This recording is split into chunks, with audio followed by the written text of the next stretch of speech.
Hey everyone, welcome to the Fin Factor episode number 70. This is going to be a live episode. So basically what it boils down to is Pete DeBoer's out, Bob Boughner is in, and the Sharks still suck. We will see you next week. Bye-bye. And back.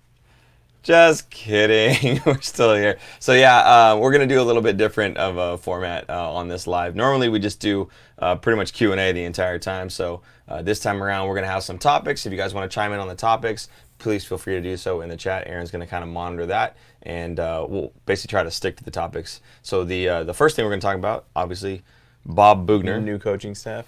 The big news, yeah. So It wasn't just the head coach. No, it was not. The whole No. staff other than Boughner. Yeah, so basically Boughner comes in as the head coach. Pete DeBoer's out, and along with Pete DeBoer, his staff. So let's see.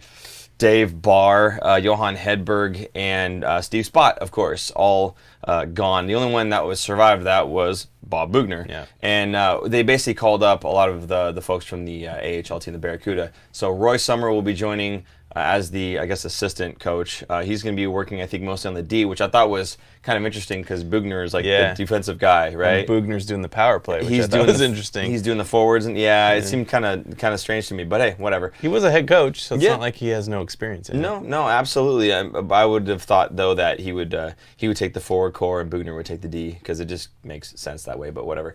And then he was a defensive coach as the assistant.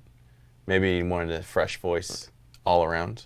Oh, okay. You know what I mean? No, now that he's taken over as head coach. That's fair, yeah. No, I like that. That'd be my guess. That's pretty good. Yeah. So then we've got, of course, Mike Ricci, who's going to be working, I think, on PK and faceoffs because he's a big. Makes sense. Yeah, of course, right. And then Evgeny Nabokov will be the new goaltending coach, which is a lot of people jumping for joy on that one for nostalgia reasons. It's good for them. They're basically promoting within, which is good. Yeah. Part of the reason is they can't do a coaching search right now.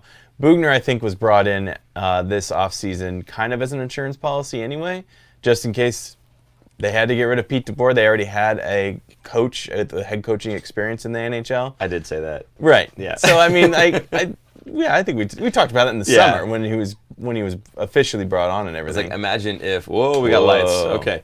Imagine if he gets let go, because if he does get let go, you've got a guy in Bob Boughner who's already been head coach. Exactly. Pretty sweet. Yeah. So I mean, it's good. So it doesn't surprise me that DeBoer was fired. It kind of caught me a little bit surprised, and of course, I was out yesterday, so we couldn't do a show yesterday because every time I do something, that's really bad. It's worse. Oh, should we take them off? Tilt them up. But you can take yours off because you don't have hair. If you want to do that, there you go. Yeah.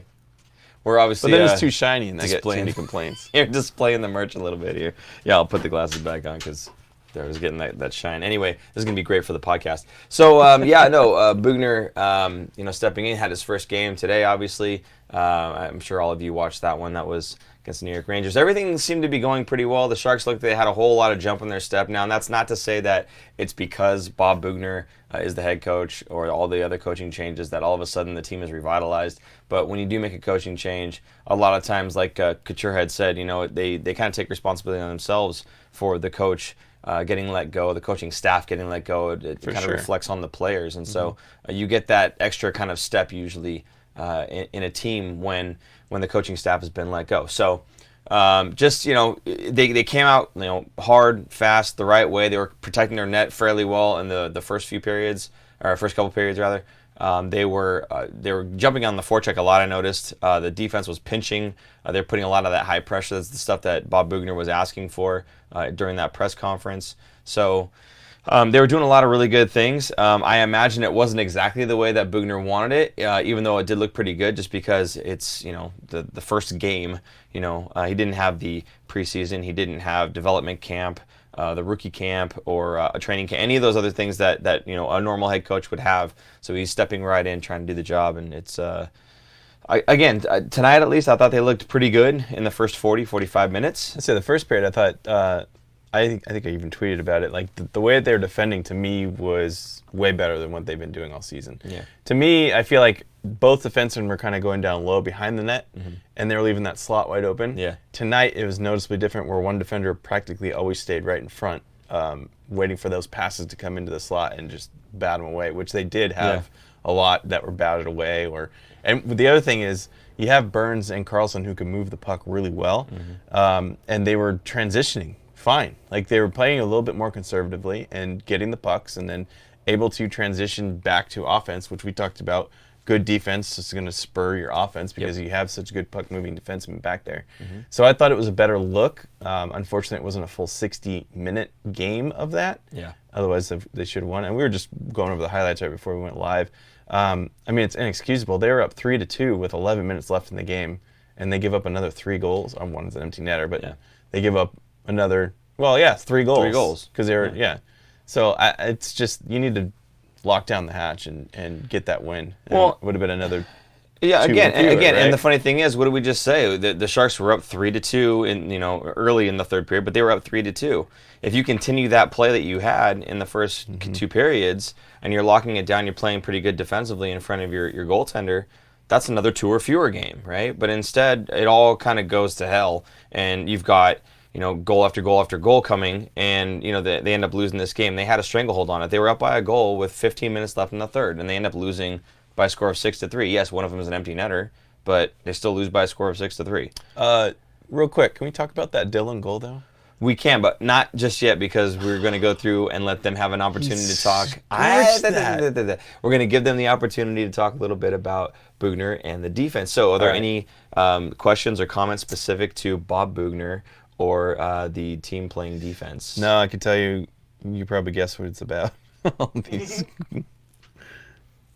Bobrovsky. Bobrovsky? Not Bobrovsky. Oh, the goaltending sucks? The goaltending, yeah. Yeah, okay. Well, we're going to get, that's the next topic here, guys. So if you have any questions that are specific to Bob Boughner coming in, or if you have some comments, maybe you're a CUDA fan and you've I was asking CUDA fans on the Facebook CUDA page to pop on in and let us know if there's something about the Barracuda coaches that maybe other Sharks fans don't know about that be kind of interesting or encouraging. So if you're a CUDA fan and you're sitting here listening in, please feel free to add any little bits of commentary about those folks that maybe about that some Sharks fans don't know. I think it's good that we get to see Ricci and Nabokov behind the bench. Yeah. I think they could potentially be some coaching down the line because right now you have to think of this as a temporary. It's probably a tryout for them to figure out, if they really need to hire a whole different staff or if this is going to be it for the year, and maybe even going forward. Maybe they sign 2 extensions after if they can.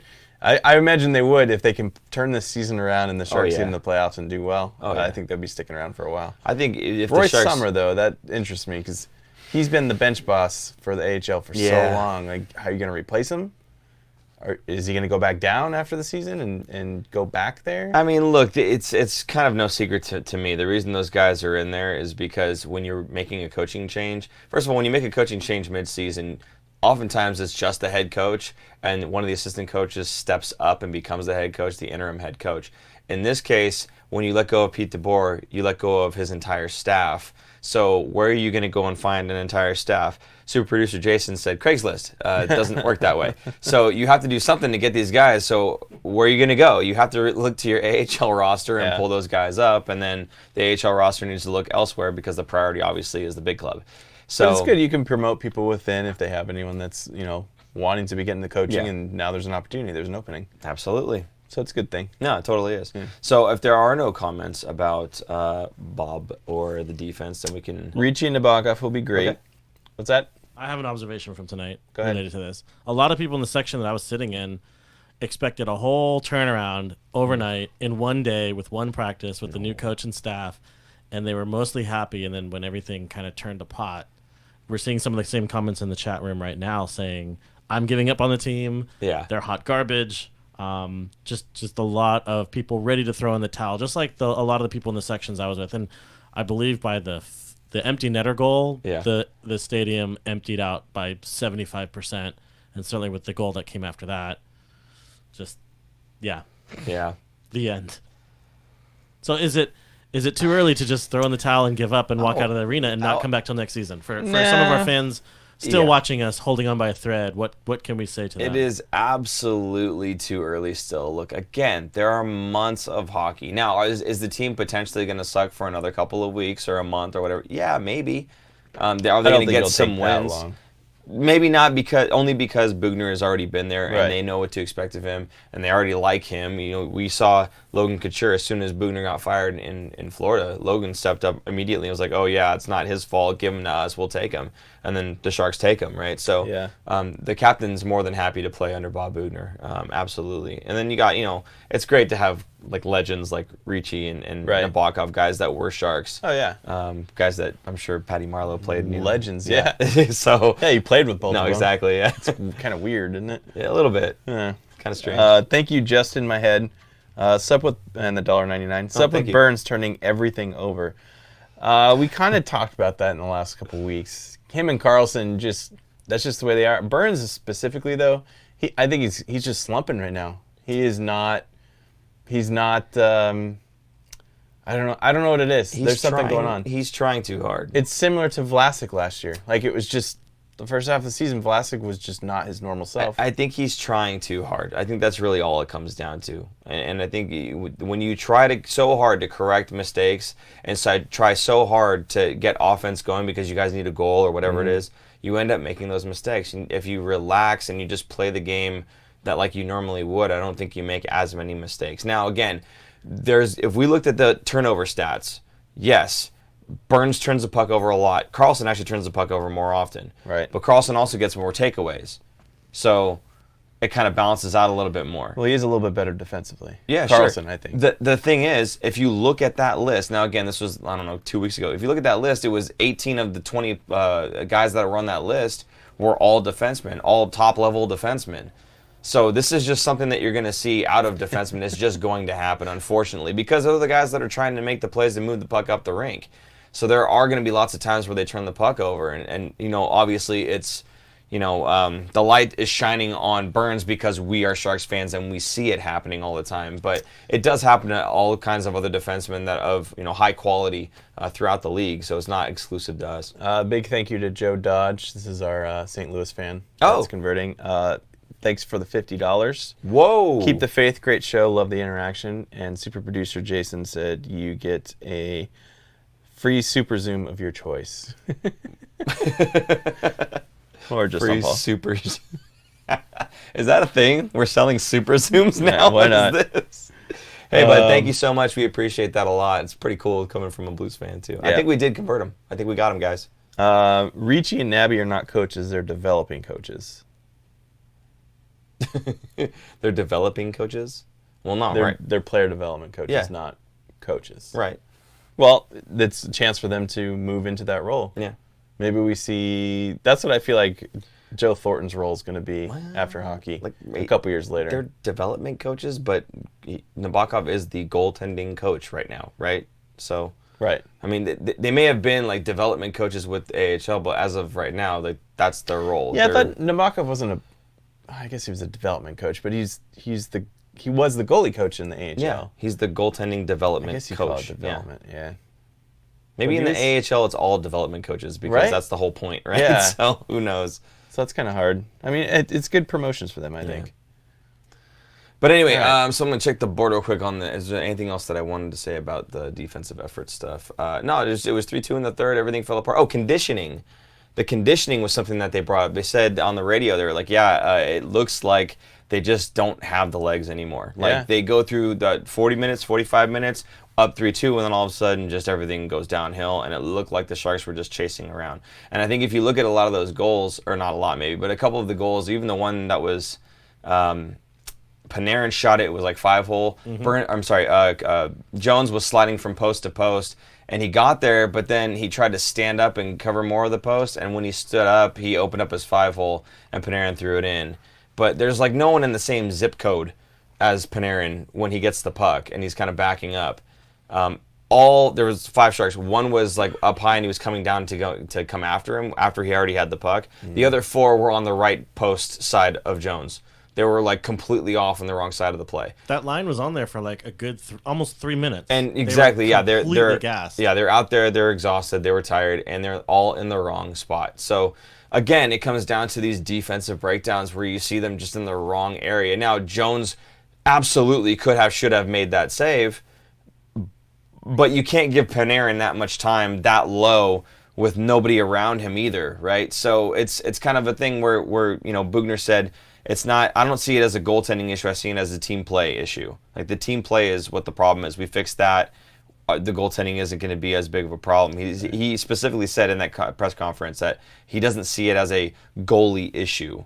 So that's not to say that the goalies are pulling their weight. That they are pulling their weight, and everything is on all of team defense. They still need to pull their weight, and they still got a ways to go. But he sees it as a team issue. Because to me, Jones is not an elite goalie. They know Jones is not an elite goalie, Right. so you need to protect him. Yes. Which it only helps your team. Yeah. I mean, you can only do so much. Everyone's been saying, trade for a goalie, trade Jones, trade Dell, both of them. It's not easy to get a goalie midseason. I'm not saying it won't happen. Yeah. It's just not an easy thing to do. And their contracts are not easy to move either. Because, he's got another, 3-4 years left on his contract, Jones specifically. So he's trying to jump ahead again. There you go. Well, just... We're moving right into it. Are we? Just how about the segue right in there? Before we jump into that one real quick there. Okay. Everything on here is like Jones. Do we have the Couture clip? No. No. Okay, then never mind. So what we'll do is we'll go ahead and jump past all of this and go right back into what you were talking about. So everyone's talking about Jones in there, right? Yep. Okay, so what's the general sentiment around him? I've seen some words like trash Okay. and, garbage, Yeah. stuff like that. Nothing new. Nothing new. Just, could Burns be hurt? He's a shadow of who he was. I think it's mental. I think he's just, what we said earlier, he's trying to do too much. Yeah. He needs to lay off the rabbit. I'll give Jones a month to learn under Nabby to improve, but after that it's buyout time. Yeah, but you can only do buyouts during the offseason as like a window, right? You can't just buy a player out in the middle of the season. You just bury him in the... I'm not sure That's about look what New Jersey did. New Okay. Jersey buried... oh my gosh. Who's the goalie in New Jersey? He used to be in Vancouver. Schneider. Yeah. They put him in the minors. Yeah. Put him on waivers and nobody claimed him because he's making too much money. He's terrible. Yeah. It's like the same thing. I mean, if you look around the league, though, there's a lot of other goalies that are not playing well that should be. Pekka Rinne kind of lost his starting gig in Nashville. There was somebody who, I can't remember who it was, but they tweeted out a list of goalies. There's Lundqvist, Quick. I mean, they're kind of older anyway. Well, it wasn't just They're older aging. ones. But Right. I mean, like Jimmy Howard, for instance, was another one as well. But this guy was like listing off all of these goaltenders who, at one point in time, people were saying this guy's better, or we should trade for him, or whatever the case was. And Bobrovsky's actually one of those guys as well, I believe. And they were looking at the save percentage and the goals against average and all of those, and like all of them were like sub 900 on save percentage, and all of them were like high 2 or 3 something plus goals against average. So, it's funny because the league wanted to increase scoring. Maybe they got what they wanted, and it's not just our goalie that's feeling the effects. Maybe it's more goalies around the league that are feeling the effects of it. So, I don't know. Again, for me, I'm going to stick to this, and I'm sorry, I know a lot of you guys want me to just say, no, I admit it, he's trash. I'm not going to do that. Essentially, what it comes down to for me is, again, that he's not an elite goaltender. You need to play better around him and in front of him. And again, for the first portion of that game, they did that, with the exception of a goal where they let Panarin have the puck. Even the first goal that was the low cross creaser, right? When I forget what his name was, but he made this nice dangle on Dillon Gambrell, and Gambrell got torched. And then he throws his backhand pass, I think it was a backhand, and he gets it right through the slot. There was actually, when you count the number of black jerseys that were right in front of the slot there, minus Gambrell, who was down low kind of defending that one guy, it was like 3 other black jerseys that were right there.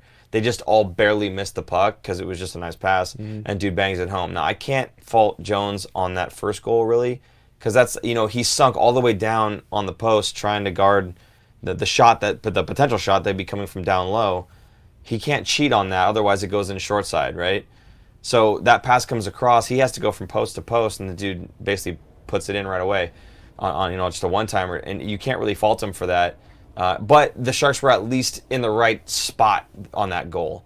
They were crowding that front area, trying to get that pass because they can see that guy coming. On the other goal, though, the one where Panarin puts a 5-hole on him, again, 4 jerseys all the way on the right, and on Jones's left is the guy that's got the puck. So again, yes, he could have saved it, but you can't let Panarin have that much time all by himself that low. And everyone else is in the wrong area. So again, you call him trash if you want, but if the Sharks are playing good defense, that shot never even gets off. And we don't even have to worry about that goal. Yeah. Right? Jones did not play well tonight. I mean, not that he plays well every night, but yeah. Second, fourth, and fifth goals all should have been stopped. I agree. Second Fourth was one, the 5-hole, right? Second was the 5-hole. Fifth one was on the short side. Yes. And that was really bad, and that put the game away with 3 minutes left. Yeah. Only down by a goal with 3 minutes left. The Sharks could have done something. Yeah. And they... No, that one, that was the dagger. He was trying to... He had the post. The fourth goal I was really mad about as well, but then looking back on it, Karlsson was screening him, and they were exhausted. They got stuck on the ice and couldn't get here. That, to me... Third and fourth goals, he was screened on both of those. Again, not making an excuse. I'm just saying that's how the puck went in because he was screened. On that third goal, if he doesn't have a guy in his eyes, absolutely, if that puck goes in, totally his fault. He needs to be able to get that puck. But with a guy in his eyes, you got to fight to see it. You know, I was thinking, wearing those black jerseys, does he lose the puck when he's got his defenders in front of him like that? Because it's maybe. The I stealth don't know. jerseys have so much black in them. Yeah. Like, you just can't... The puck kind of just gets masked a little bit more. I'm not blaming the jersey for him playing poor. He played poor tonight. Maybe. But see, for me, again, those goals 3 and 4, those he had guys in his eyes. You could see him. He was like trying to look around to fight for it now, and he couldn't. Now, you can make the argument that, well, he's a professional goaltender. He needs to move his head. He needs to find that puck. Okay, cool. I agree with you on that. But at the same time, this is what the other team's trying to do. They want to get into the eyes of any goaltender, not just Martin Jones, of any goaltender.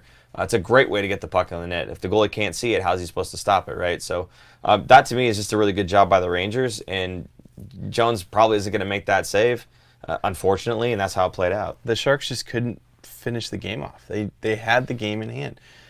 Anyway, one thing I have found interesting, this tweet today from Greg Wyshynski. Doug Wilson said that the Sharks will be able to acquire some cap space and build some cap space before the trade deadline.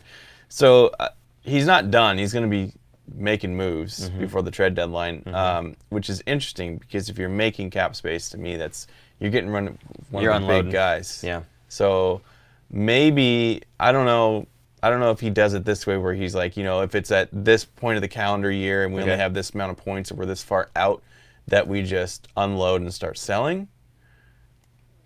So the unload and start selling would only be for, again, guys that are UFAs, 1 year left UFAs. There's no sense in unloading a guy that's got 5 years left who's a stud. Unless you're getting some stud in return, like a prospect, a younger. Somebody who's going to help you out for the next season, sure. But this is not, again, this is a team with the core that they have. There's no sense in, let's just say, because basically what we're saying here is, like a Brent Burns, right? Is that what we're saying? So if you were to unload a guy like Brent Burns, yes, you can get a good haul for Brent Burns. Actually, if you were to do that, it would be better to do it sooner than later because you can get a guy who's, again, that right wing scorer, and then you could probably get like a depth defenseman that won't get concussions and is big and strong and can get people out of the way, blah, blah, blah.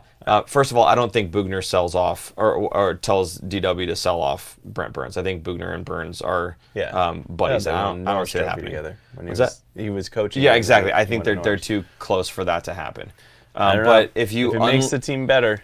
If it makes the team better, sure. To me, again, I'm looking at for the next season, though, because the guy has years left on his contract. He's 34. Yeah. And he's got another 5 years left on his contract. Yeah. I don't know if you can move him. I mean, I'm sure you can move anybody. Oh, you could move Brent Burns. Would the price coming back be worth it is my point. Like, would it be? I don't know. I think they would get a haul for him still. At the same time, I don't see the need to do that. I mean, again, if you're telling me that he's not going to be good enough next season, if that's what you're saying, then okay, that's the gamble. That's the roll of the dice. To me, then you're making it Karlsson's team. Yeah, exactly. When Burns is gone, like on the defensive side, basically. Yep. And that I don't see anything wrong with that. But everyone's going to hate Karlsson even more because they traded Burns away because he signed this massive contract and it wasn't working out with the two of them. I don't know. I could see that just going very sour. Yeah. I'm not saying we're not saying they're trading Burns either. Like, no. I mean, it still could be Vlasic. But never know. no, Vlasic has a no trade clause. What if it's Jones? Burns' no trade clause is he has teams. to submit 3 teams on July 1st, so you don't really know the standings, like who's going to be good or bad. And, I mean, and I think you'd said it before. Dallas. Or he could pick 3 teams that are like at the salary cap that's like impossible to get traded to. Exactly. And then it's like, yeah, I'm safe. I can do whatever. Toronto. I want to go to Toronto. Toronto has no cap space, right? So, yeah, unless you're trading us back somebody who's like got the same amount of cap space. I would think Dallas is on the list because he has that ranch in Texas. Ranch and Pavelski. Right. Yeah, and he knew Pavelski was going there before July 1st. Yeah. Yeah, for sure. So, anyway, again, total speculation here about Brent Burns and everything else. I don't want to see him traded. Don't get me wrong. I'm just saying if we're talking hypotheticals here about freeing up cap space, you're probably looking at a bigger name than like an Aaron Dell or a Melko Karlsson, a guy that's going to free up just a couple million. Right. You're probably looking at a good amount of cap space. If you're planning on bringing somebody in who's actually going to help for this season or for seasons to come, it's going to be somebody who's got a higher price tag, and you're going to have to move somebody who's got a high price tag. So, anyway, are there any comments specifically about about Jones that you want to bring up other than he sucks, he's trash, blah, blah, blah? Yeah, just do you think the Sharks are jonesing for a new goalie? Honestly, guys, I'm telling you, I feel like if you put Carey Price in net with the amount of, or the lack of protection that the Sharks have shown over the last 6 games or whatever it's been, he's probably getting scored on, not maybe at the same rate, but enough of a rate that we're still losing those games, guys. Like, that's the way I see it. Instead of losing 7-1, maybe we lose 5 or 6-1. Instead of losing tonight 6-3, maybe it would have been closer, but it's probably still a 4-3 game. Yeah. Like there's too many defensive breakdowns where I don't care what goalie you have. He has to make a spectacular save. Now let's not forget, Jones did make some pretty big saves in that first period. Even in the second. There was a breakaway. I can't remember who it was, but there was a breakaway and he stopped the breakaway. Right through the defense. Sliced through him like butter. And the guy that stopped him was Martin Jones. It wasn't anybody else playing defense that knocked the puck away. So, I mean, again, I thought the first period they all looked great. And when they weren't great, again, Jones was there and stepped up. Now, the goals that went in, he has to go from post to post. He has to try to hug himself. So maybe there's a problem with him in terms of his ability to get from one spot to the other unset. When he's set, he seems like he's okay. And he has to see the puck, though, right? But if he's set and he can see the puck, he's okay. Now, most goalies, when they're set and can see the puck, are okay. They should be at that level. level. They should be. Yeah. But when you can't see it, I don't care who you are, you're guessing. I mean, look at Dillon's goal. That wasn't screened. That was beautiful. He just ripped it. I know you really want to talk about Well, Dillon's goal. I was so happy for him. So let's see if there's anything else. The Sharks were happy for him. Like, you saw how excited they were. Nuts. And then on the bench, they were just razzing him, and he just laughed. Like, I feel good for. He scored October of a year ago. I can't wait. I'm gonna try to get to practice tomorrow. I'm bring a card or something like a congratulations card or something like that for him. Yeah, for sure. Now, again, nicest guy on the team, coolest dude you'll ever meet in terms of hockey players and whatnot. Just a really good dude. I'm so happy for him that he put the goal in. And my God, what a goal! I mean, he just teed it up. I think I sent a tweet out that said hit the deck. Yeah. Because that was a cannon. Oh, yeah, he just ripped it. Just blasted. I love it. You know what the funny thing, too, is, and I've seen him do this, where, I've told you they have like little shootout sometimes at practice. That guy's got deceptive hands. For a big defensive defenseman, I'm actually really impressed. He scores some goals in the little shootout challenge that they do. I told him when he came off one time, I said, hey, you got to get, at the time, Coach DeBoer, so you got to get Pete to throw you in there for the shootout because no one's ever seen you. They're not going to know what to expect. He goes, I know, right? Tell him for me. So, yeah, no, it was, again, really good dude. Super happy for Brendan Dillon getting the goal there. God, just a bomb. People are talking about some trades or some ideas, like trading LeBanc to the Rangers for, I would not trade Georgiev, the goalie. Georgiev. I can't even remember how you said it. I would not trade Merkley would be included in any deal. I think Ferraro's play makes Merkley available for a trade to offer a sweetener for Jones. I don't think so because Merkley's a right-handed shot, and I think the future pairing is going to be Ferraro on the left with Merkley on the right because Ferraro played with Cale Makar in college, he's a right-handed shot, and where's he left? I don't even remember, but a puck-moving defenseman. He was kind of the stay-at-home guy, so he's used to playing with a very high skill. Skill, but like a a smart player. Aggressive. Okay. An aggressive, like, He's used where to having he to sits cover. back. Exactly. Okay. So I think those two are sticking together that's the future of the Sharks right there. In about 5 years, when Carlson and Burns are retired or no longer playing. Well, Burns probably, not so much Carlson because he's younger. When will Dillon be with the Sharks? I would like to see him come back. I was really upset that he went to Sweden, I think it was. Yeah. He's got 39 points in 28 games in Sweden. That's pretty good. I mean, it's different. Sweden, yeah. It's Sweden. It's not as good as the NHL, but it's better than him having 15 points in 28 games. He's doing well. Yeah. And he's probably getting more playing time there than he would be on the Barracuda. But I mean, I have his dad's jersey right here. Like, he was my favorite player growing up. So I think it'd be really cool to get him back. And I mean, I'm not saying he's NHL ready, but at least get to the Barracuda and see what he can do at the AHL level. In terms of prospects, I have to say I was a little excited to see what Blichfeld could bring, and I didn't. Someone asked about that earlier. Yeah, I didn't see anything that really wowed me, unfortunately, tonight. But again, it's a guy that's, he was the leading scorer in the WHL, and then going from that to AHL men faster, going straight into the NHL, bigger, stronger men. Faster, man. Right. It just seems like that might have been a little bit much, but hopefully they give him more of a chance. He kind of sticks with it, gets up to speed, and then if he does become a guy that's a third line wing option, and he's actually able to put the puck in the net a little bit there. Pretty interesting stuff to see out of him, because he was not one of the guys that was originally called up under Pete DeBoer. And you bring the AHL coaches in, and that's the first thing they do is they pull Blichfeld up to fill a roster spot. So just kind of an interesting dynamic there, and I think Noah Gregor took a seat.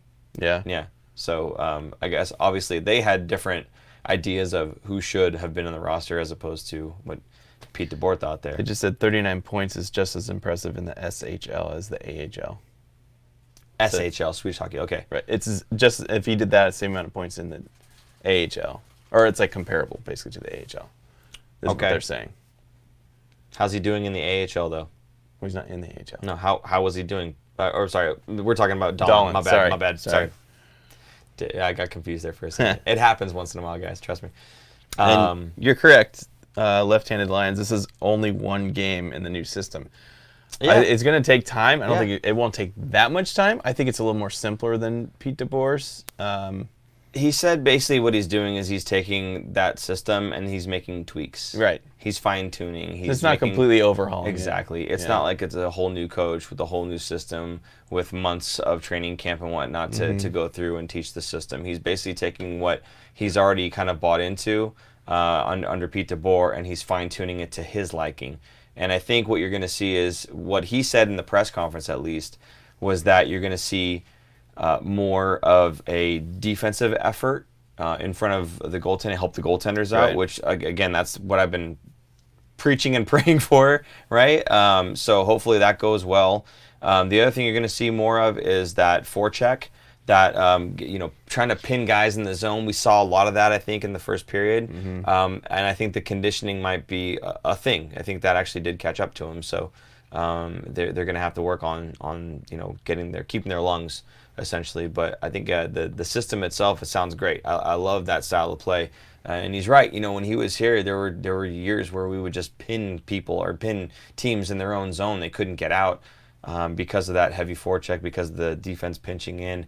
Puck would come out, we'd transition, boom, right back into the zone. So looking forward to seeing that style of play. It's definitely a lot more exciting, so long as the priority is still protecting your non-elite goaltending duo. I mean, the good news on the Sharks is they're still not that far behind in the division. No. They're at 32 points, and the top three now is Arizona, Edmonton, Calgary, and it's 42, 40, 40, and 37, 36, Sharks at 32. So you go on like they did earlier, 4-game, 5-game win streak. You got over 50 games left. Right. That's 100 points up for grabs. You're not going to get all of them, but that's 100 points up for grabs. It's attainable. Right? It's not out of the question. I think it is. I think it's attainable. I don't think that this team is by any means out of a playoff. Well, they're out of a playoff spot right now, but I don't think they're out of playoff contention just yet. I don't think that's the case. If the Sharks needed a new voice, if that's really what the problem was, they have a new voice now. So they've got the personnel. I really feel they still have the personnel. Yeah. I want to go back to one other thing, by the way, when I was talking with Kevin Kurz when he was on the show.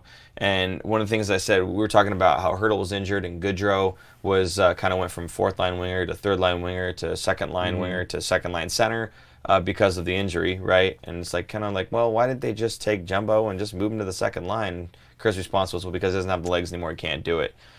Interesting that the first game that Boughner has, that he throws him on the second line. Don't you think? I guess. Yeah, but I don't know how many minutes he got. That's He more. was there the whole time, I think. I mean, No, I correct me mean if I'm wrong, overall but minutes in the game. I think he got quite a few. Let me look. I'll pull it up. But Hertl ended up going on the wing. Now, I like seeing Hertl at center, but yeah, you're not going to have Jumbo on the wing. The wingers are supposed to go, up and down the ice, Speed. streaking. Yeah, you don't put Jumbo doing that. So, Let's take a look at Jumbo had 15 minutes and 23 seconds. yeah, that's a good amount of time. Yeah, that's pretty average for him, Yeah, I feel like.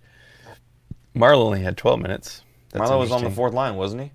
I guess so. I think he was on the fourth line tonight. I mean, Kaner had 17, Mhm. Meyer had 16, Couture had 17, Hertl had 18, LeBanc 16. It's fairly even. yeah, I mean, even those fourth line guys. No, it's Gambrell, Carlson, and Blickfield were the fourth line, right? Mhm. 10, 12, and 11 minutes. So it's not like it's not Pete DeBoer playing them 6 minutes. yeah. They're actually getting some decent ice time. Yeah.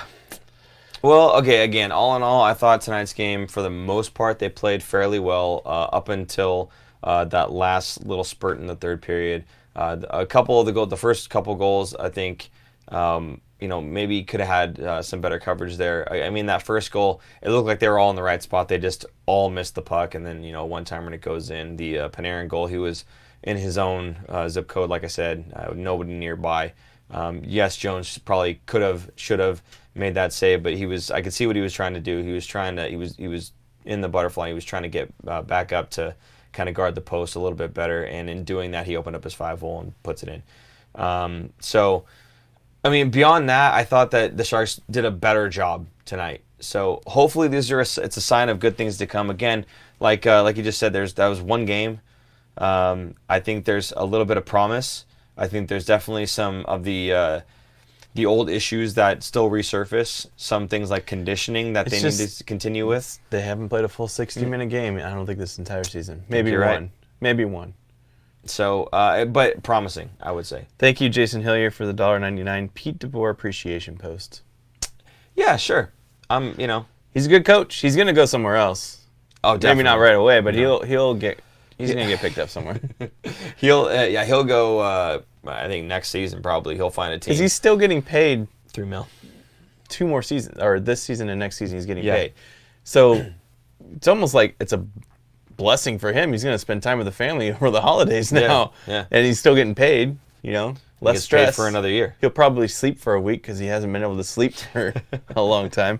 And then I was reading about Babcock. Not that I don't want Babcock to come to the Sharks, but he's getting paid through 2023. $6 million a year or something like that. Yeah.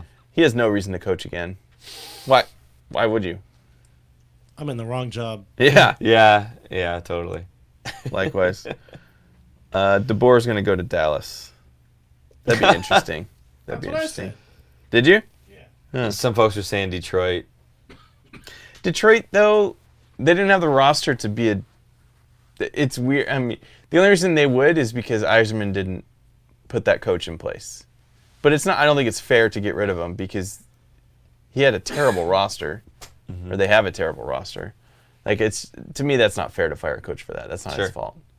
There's probably Detroit fans saying for him to go to Detroit, Right. but whatever. Yeah, Detroit fans are complaining. It's like, did you not notice you're going into the season what your roster looked like? Come on, man.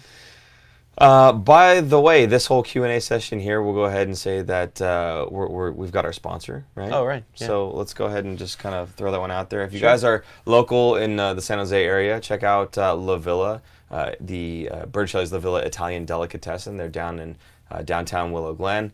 They've got some great Italian food in there. It's a nice little delicatessen. They got all kinds of great meats and cheeses and awesome sandwiches and whatnot. So memorabilia like all over the place. So really cool little place to go check out if you are going to go for lunch or something like that. Definitely give them a look and maybe call ahead because they're super busy all the time. So La Villa Delicatessen. They are delicious. We feed the league, and they are delicious. That's their new motto, tagline, right? Whatever. Anyway, any other last questions or whatnot? Comments. Yeah, there's just a bunch going on. Yeah. We'll also throw out there. I'm gonna throw out the link to get some swag. Yeah. Right. So you can see Aaron and I. Well, maybe on the podcast you can't see, but you can see if you're watching right now that Aaron and I are wearing our shirts. He wanted to be a little more casual today because it was alive. So I was like, okay, fine. So Aaron there showcasing the Fin Factor teal. Yeah. Come on, Vanna. Doing that there move. We go. Not sure what that move is, Thanks. but okay. Hey, watch It's your very hands. nice. Watch your hands there, buddy. Okay, and I've got the gray one on here. Ours So are it's actually washed a and few worn. times. Yeah. Yeah, we've had them for over a year.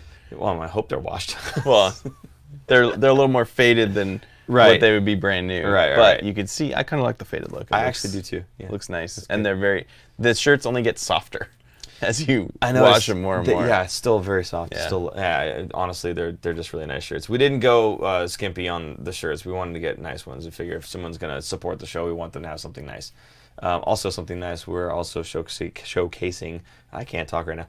Showcasing the hats. There's Aaron's with a little fin on the side there. So yeah, definitely what we're still doing right now. 25% on for the whole Cyber Monday, which is way over now, but we've decided to extend it because we never really promoted it on social, so we didn't think it was fair. So we're letting you guys know. So 25% off of your entire purchase, your entire order. So if you'd like to support the show, please feel free to do that. Everything goes right into the show and keeping the lights on and making everything as awesome as it can be. What did you think of the power play? Because it was a different look. Yeah, so you had Carlson now on the right wing where you normally have LeBanc. I guess they were tired of seeing him there. And I think Couture was on the left-hand side, the left wing side, with Burns at the point. I kind of liked it. I think they moved the puck around a little bit better, like kind of around the perimeter, but they weren't shooting enough. They weren't shooting, and they didn't have a whole lot of movement in terms of personnel. They still had the same puck movement, but the same thing that people were complaining about before, it's predictable. I don't care if you have Burns at the point now instead. It's still predictable. The guys are just standing there in their spots, passing the puck around. You know where their puck's going to go because no one's really moving, and creating chaos. They need to get those cross ice passes, get the goalie Yeah. moving, and then get the shots on goal. Yeah. To me, they were looking for the pretty play, the tic-tac-toe tap-in goal, which I really hate when they try and do that. Just get the puck to the net. Either get tips, get rebounds, get eyes in front of, or get block the goalie's eyes, his vision, and just shoot the puck. It's so frustrating. So frustrating to watch. Are you one of those fans? No, I don't yell shoot when I'm at the arena, but it's just like, come on, man. You have a perfect opportunity to shoot in a high danger chance and you pass it, and then the other team gets a stick on it, gone. Yeah. It's frustrating to watch. Yeah. No, it definitely is. Again, with the amount of firepower that this team has for that unit, at least, you would think that we'd be a little more dangerous, and it's just not. It's a little bit anemic. So I'd like to see. I still like to see Burnsy on that left wing for the one-time option. I think you want to get the puck on the net. That's how you do it. Yep. You get a one-time, even if it's not from the slot area, like a one-timer, like cross crease one-timer. Even if it's just from like the left-hand side there. Or from the goalie's right hand side, whatever. I would like to see that shot.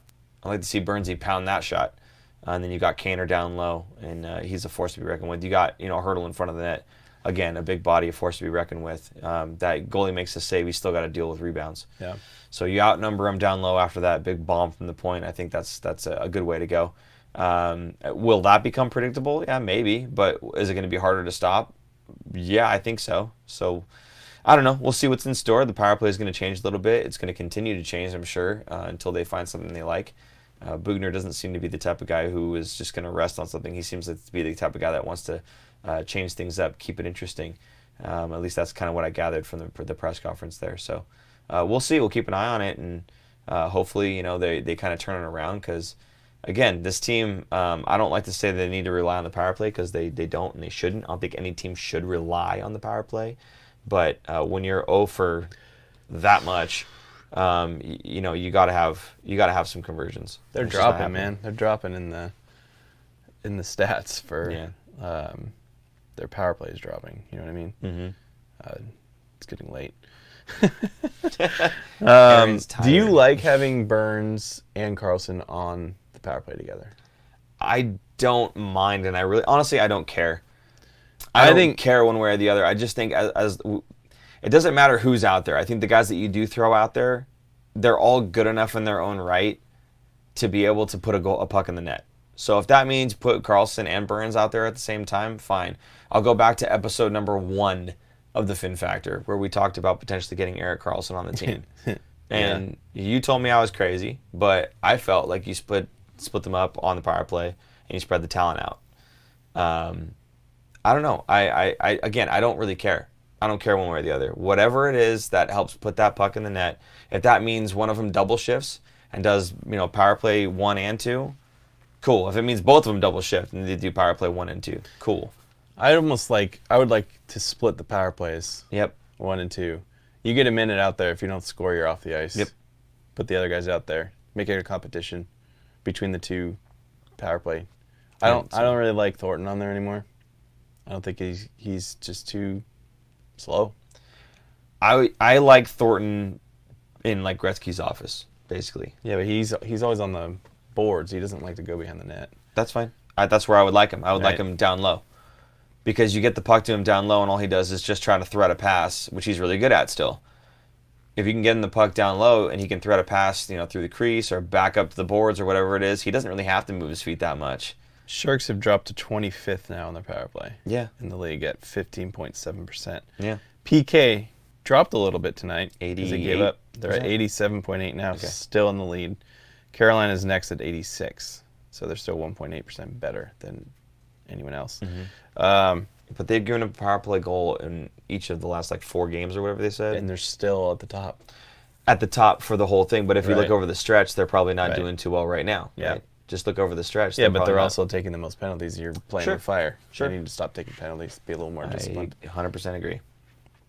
Yep. So there you go. All right. Any other topics? Any other good questions or comments? Or yeah. No? Just a bunch of chatter in here. Aaron says you guys don't have good comments and questions. No, they're talking about the power play and changing the units up. That's what we were just talking about. So. Well, okay then. So if there's nothing else, I think what we'll do is we'll shut this one down. So we are going to have, this was just kind of a special one. We just decided, with the change and in coaching, that we just kind of wanted to pop in, give you guys a forum to kind of chat with each other and kind of ask us some questions too. So this isn't something we're going to do regularly or anything. We're just kind of a special one. So we'll be right back on top of it on the next Sunday recording. So we'll be live. That'll be a episode pre-shoot, so it won't be a full episode like this one is. Please feel free to subscribe, hit that notification button so that you know when we are going live, because we would love to do this with you guys with the live chat. It's a lot of fun for us. It's a lot of fun, hopefully, for you guys. I know you guys said you guys like the community, which you've built, and we're just kind of the forum. So happy to facilitate.